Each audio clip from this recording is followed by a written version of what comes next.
সমস্যায় যদি না থাকবে জীবনে তাহলে আর কি ইন্টারেস্ট রইলো। এই হচ্ছে সেই ট্রান্সপোর্ট, যেই ট্রান্সপোর্ট থেকে আমরা লোড করছি।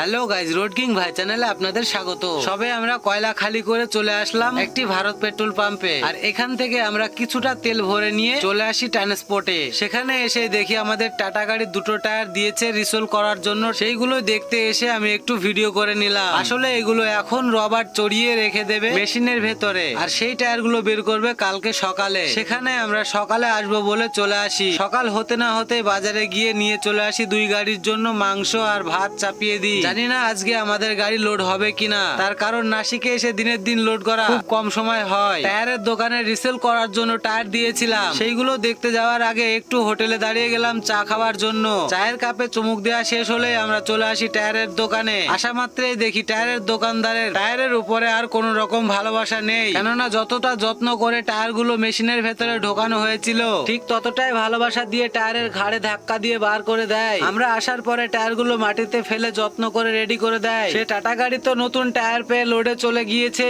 আর আমাদের অশোক লিলেন শরীর খারাপ বলে বাহানা করে ডাক্তারখানায় চলে আসে। আমাদের লিলেন বাবু ভর্তি হয়েছে কালকে বিকেলে, আর তার ট্রিটমেন্ট শুরু হয়েছে আজকে দুপুরে। তারপরেও আমাদের ওয়েট করতে হয়েছে, তার কারণ যেমন টাটা গাড়ির শোরুম পায়ে পায়ে বেঁধে যায়, ঠিক তেমনটাই লিলেন গাড়ির শোরুম খুঁজতে খুঁজতে চটি ক্ষয় হয়ে যায়। অনেকগুলো চটি ক্ষয় করার পরে পেয়েছি, সেই কারণে এই নসিবটি ধরে রেখেছি। গাড়ি শোরুমে রেখে চলে আসি আমি আবারও ট্রান্সপোর্টে কিছু কথাবার্তা বলার জন্য। আসলে এই ট্রান্সপোর্ট থেকে আমাদের লোডিং এ যাওয়ার কথা ছিল। লোডিং এ যাওয়ার আগে আমাদের এই অবস্থা, বাইরে দাঁড়িয়ে অনেকক্ষণ চিন্তা ভাবনা করতে করতেই চলে আসি বুক টান করে ট্রান্সপোর্টের ভেতরে আসা মাত্রে দেখি আমাদের মহাজনেরা এসির হাওয়া খেতে খেতে ফোনে কথা বলছেন এবং হুইল চেয়ারে বসে রয়েছে। তারপরে আমাকে দেখি বলে উঠলেন, বাবু ক্যা খাবার। আজকে এই পর্যন্ত, বাকিটা দেখাবো পরের ভিডিওটি একটু ভালো লেগে থাকলে লাইক কমেন্ট শেয়ার করতে ভুলবেন না। সবাই ভালো থাকবেন, সুস্থ থাকবেন, ধন্যবাদ।